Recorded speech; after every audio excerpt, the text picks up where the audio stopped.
जो बीजेपी और आरएसएस देश में नफरत और हिंसा फैला रहे हैं, उसके खिलाफ मामला जमीन का है। और बीजेपी के लोग जो आपकी जमीन है आपसे लेना चाहते हैं, अदानी जी के बड़े बड़े प्रोजेक्ट्स यहां लगाना चाहते हैं और उन प्रोजेक्ट्स का फायदा आपको नहीं दिलवाना चाहते। कुछ महीने पहले कन्याकुमारी से हम कश्मीर तक चले थे। यात्रा को हमने भारत जोड़ो यात्रा नाम दिया था और हमारा लक्ष्य जो बीजेपी और आरएसएस देश में नफरत और हिंसा फैला रहे हैं, उसके खिलाफ खड़ा होना, देश में भाईचारा, मोहब्बत फैलाने की हमने कोशिश की। यात्रा का मैसेज था, बहुत अच्छा नारा जो यात्रा में से निकला था, नफरत के बाजार में हम मोहब्बत की दुकान खोलने निकले हैं। और यही आपकी सोच है। पिछले दिनों में अपनी आंखों से मुझे यह देखने को मिला। यात्रा श्रीनगर में नहीं रुकनी थी, यात्रा को लद्दाख में आना था, मगर उस समय सर्दी थी, बर्फ थी और एडमिनिस्ट्रेशन ने हमें मना किया, कहा कि लद्दाख में नहीं जाना चाहिए। तो हमने बात मान ली थी।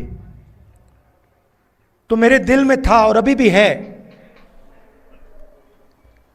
कि लद्दाख में भी हमें वो यात्रा चलानी चाहिए। शायद छोटा सा पहला कदम लिया, पैदल नहीं गए, मगर मोटर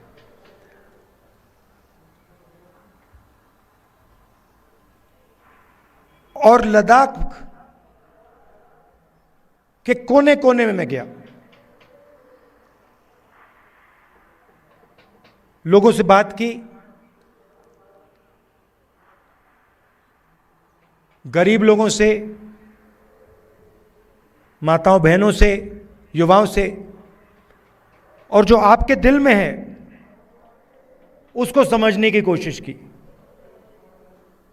दूसरे नेता हैं, वो अपनी मन की बात करते हैं।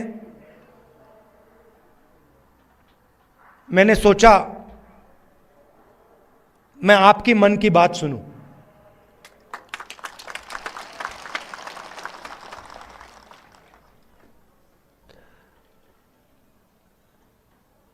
एक बात तो बिल्कुल साफ है कि जो गांधी जी की विचारधारा है, कांग्रेस पार्टी की विचारधारा है,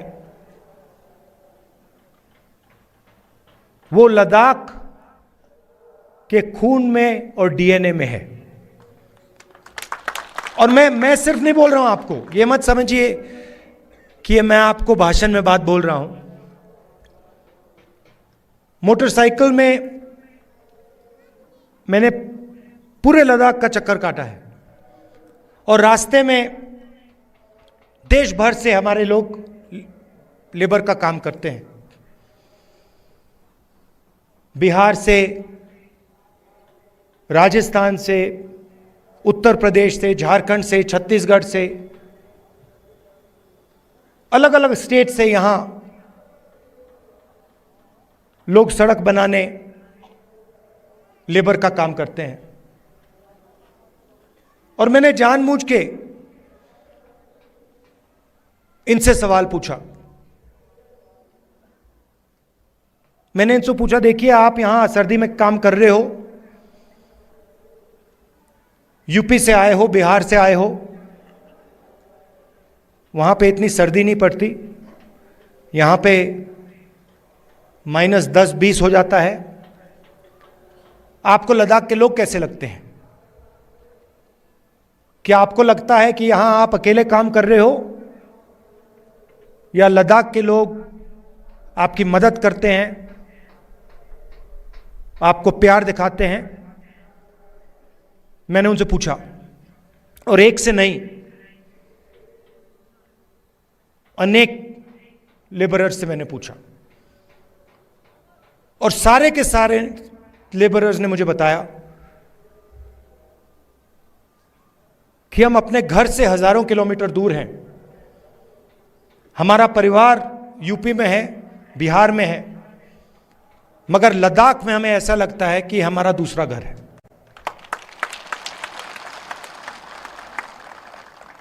यहां पे जो भी कठिनाई होती है, पत्थर गिर जाते हैं, चोट लग जाती है, सर्दी होती है, भूख लग जाती है, लद्दाख के लोग हमारी मदद करते हैं, और जब भी हम उनके पास मदद के लिए जाते हैं, वो एकदम हमारी मदद करते हैं। तो ये आपके डीएनए में है। आप एक साथ इज्जत के साथ बिना नफरत के रहते हो,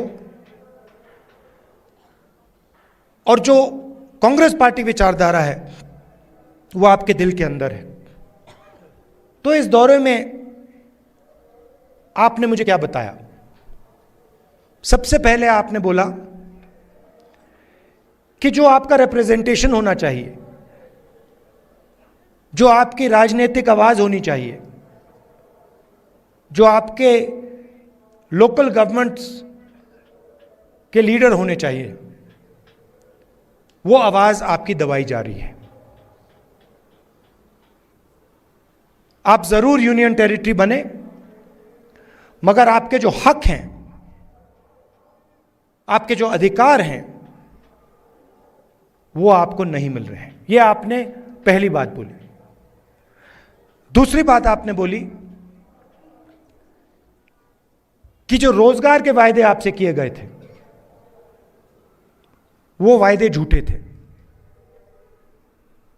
और लद्दाख के कोने कोने में अगर किसी भी युवा से बात की जाए,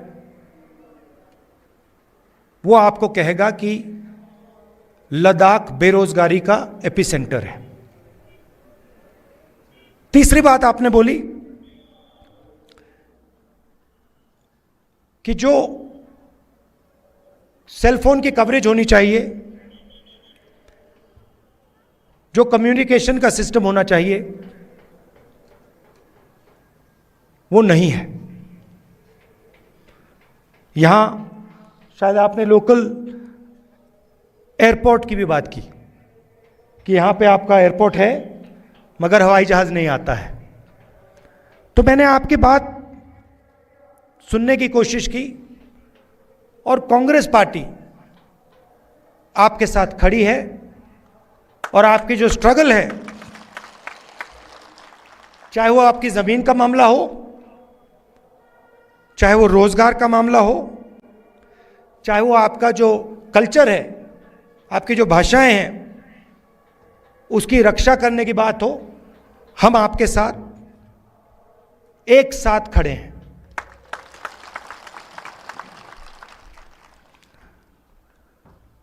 यहां पे सब लोग जानते हैं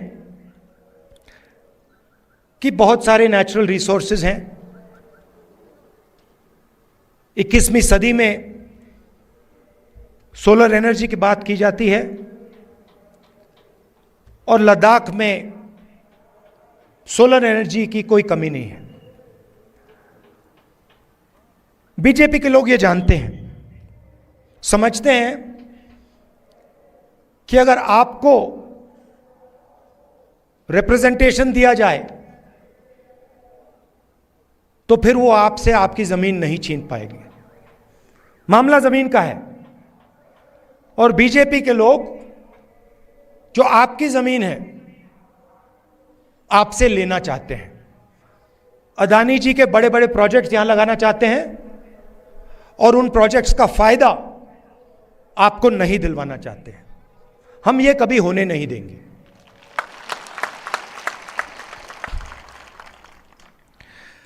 कांग्रेस पार्टी ने जो लेह की एपेक्स बॉडी है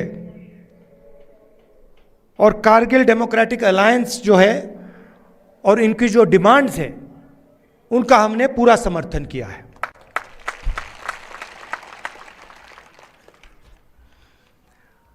आखिरी बात मैं आपसे कहना चाहता हूं, लद्दाख एक स्ट्रेटेजिक जगह है और यहां आने पर, खासतौर से जब मैं पैंगोंग लेक में था, तो एक बात बिल्कुल साफ है कि चाइना ने हिंदुस्तान की जमीन ली है। हजारों किलोमीटर जमीन हिंदुस्तान की चाइना ने हमसे छीनी है। और दुख की बात है कि हिंदुस्तान के प्रधानमंत्री ने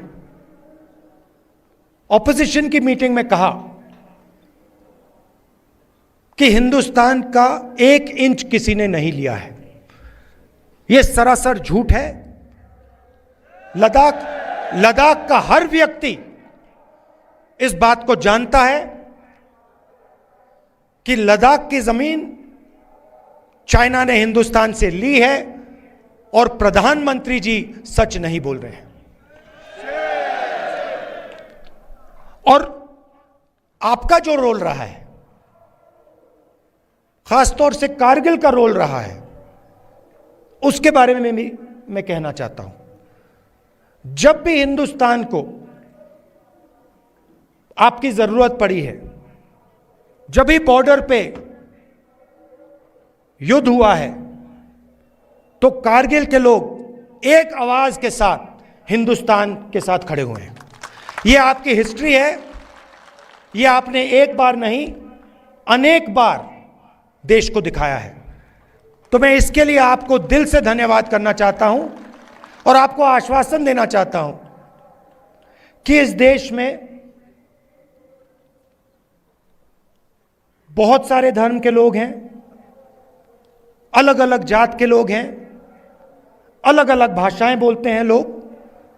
हमारे लिए सब लोग एक हैं और इस देश में सब लोगों को इज्जत से, मोहब्बत से रहना चाहिए। आप यहां आए, आपने अपना कीमती समय मुझे दिया, इसके लिए मैं आपको दिल से धन्यवाद कहना चाहता हूं। और अंत में कहना चाहता हूं कि अब मैं लद्दाख के चारों ओर घुमा हूं और शायद यह हिंदुस्तान की सबसे सुंदर जगह है और यहां के लोग दिल से बात करते हैं, प्यार से बात करते हैं। इसके लिए आप सबको बहुत बहुत धन्यवाद। नमस्कार, जय हिंद, सलाम। एक आखिरी चीज बोलना चाहता हूं, एक आखिरी चीज बोलना चाहता हूं। लद्दाख के हर रीजन में आपके लोकल इश्यूज हैं और लद्दाख की भी सेंट्रल इश्यूज हैं। और मैं आपको कहना चाहता हूं कि अगला जो पार्लियामेंट सेशन होगा उसमें मैं आपके जो मेन मुद्दे हैं उनको पार्लियामेंट में आपके लिए उठाऊंगा।